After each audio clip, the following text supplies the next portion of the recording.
ಬರೀ ನೋಡಿದ್ದೇ ಸತ್ಯ, ತಿಳ್ಕೊಂಡಿದ್ದೇ ಸತ್ಯ. ಇದರಿಂದ ನಾವು ಬಿಸ್ನೆಸ್‌ಗಳಿಗೆ ಕೈ ಹಾಕ್ತೀವಿ. ನೀವು ಒಂದಿನ ಕೂತ್ಕೊಂಡು ಆ ಬಿಸ್ನೆಸ್ ಬಗ್ಗೆ ನೀವು ಯಾವಾಗಾದ್ರೂ ಒಂದು ಅಂಗಡಿ ಮುಂದೆನೆ ಅಥವಾ ಅವ್ರ ಹತ್ರನೇ ಮಾತಾಡೋದಾಗ್ಲಿ, ಅಥವಾ ಆ ಬಿಸ್ನೆಸ್ ಬೆಳಿಗ್ಗೆಯಿಂದ ಸಂಜೆವರೆಗೂ ಅವ್ರು ಏನೇನು ಕಷ್ಟಪಡ್ತಾರೆ, ಒಂದೇ ಒಂದಿನ ಯಾವಾಗಾದ್ರು ಮಾಡಿದ್ದೀರಾ? ಈವನ್ ನಾನು ಕೂಡ ಮಾಡಿಲ್ಲ. ಇವಾಗ ನಮ್ಗೆ ವಿದ್ಯೆ ಇವಾಗ ಕಲ್ತ ಮೇಲೆ ಗೊತ್ತಾಗ್ತಿರೋದು ಅದು. ಸೊ ಏನಿದು ಅಂತ ಹೇಳ್ಬಿಟ್ಟು. ನಮಗೆ ಕ್ಲಾರಿಟಿ ಇರಲ್ಲ.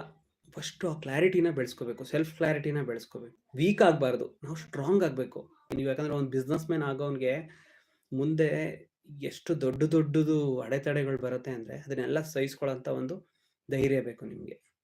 ನಿಮ್ಮ ಬಗ್ಗೆನೇ ನೀವು ಫಸ್ಟು ಗೌರವವನ್ನು ಬೆಳೆಸ್ಕೋಬೇಕು, ನಂಬಿಕೆನ ಬೆಳೆಸ್ಕೋಬೇಕು. ಆವಾಗ ನೀವೇನು ಬೇಕಾದರೂ ಮಾಡ್ಬೋದು. ಬರೀ ಬಿಸ್ನೆಸ್ಸಿಂದನೇ ಅಂತಲ್ಲ, ನೀವು ಮಾಡೋ ಪ್ರತಿಯೊಂದು ಕೆಲಸಕ್ಕೂ ಕೂಡ ಆ ದೇವರ ಒಂದು ಆಶೀರ್ವಾದ ಇದ್ದೇ ಇರುತ್ತೆ. ಫಸ್ಟು ನಿಮ್ಮನ್ನ ನೀವು ಅವಲೋಕನ ಮಾಡ್ಕೊಳ್ಳಿ. ನಾನು ಯಾರು? ನಾನು ಹರೀಶ್.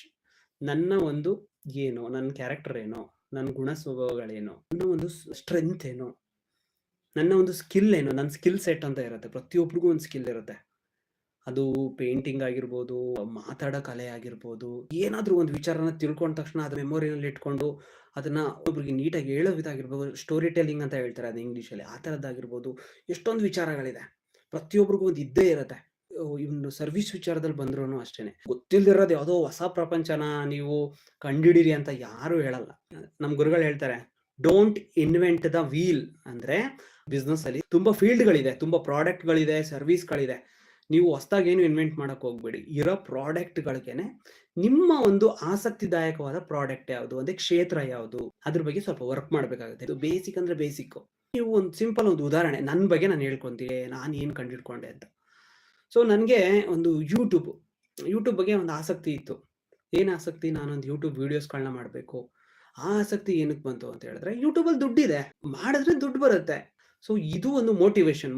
ನಾನು ಹೇಳ್ಕೊಳ್ಳೋದೇನೆಂದ್ರೆ, ನಿಮಗೆ ನ್ಯಾಚುರಲ್ ಆಗಿ ಒಬ್ಬ ನಿಮ್ಮ ಮನೆ ಅಕ್ಕಪಕ್ಕ ಫ್ರೆಂಡ್ ಯಾರೋ ನಿಮ್ಗೆ ಗೊತ್ತಿರೋರು ಮಾತಾಡೋ ಥರನೇ ನಾನು ಹೇಳ್ಕೊಡ್ತೀನಿ. ನನ್ನ ಅದ್ರ ಪುಸ್ತಕಗಳನ್ನ ತೊಗೊಂಡು ಅದ್ರ ದೊಡ್ಡ ಪ್ರಿನ್ಸಿಪಲ್ಗಳನ್ನ ತೊಗೊಂಡು ಕಷ್ಟಕರವಾಗಿ ಹೇಳ್ಕೊಟ್ರೆ ಯಾರಿಗೂ ಅರ್ಥ ಆಗಲ್ಲ ಬಿಸ್ನೆಸ್ ಅನ್ನೋದು. ಹಂಗಾಗಿ ಸಿಂಪಲ್ ಆಗಿ ಹೇಳಕ್ ಇಷ್ಟಪಡ್ತೀನಿ. ನಿಮ್ಗೆ ಏನೇ ಡೌಟ್ಸ್ ಇದ್ರೂ ನಂಗೆ ಒಂದು ಕಾಮೆಂಟ್ಸ್ ಮಾಡಿ ಅಷ್ಟೇ.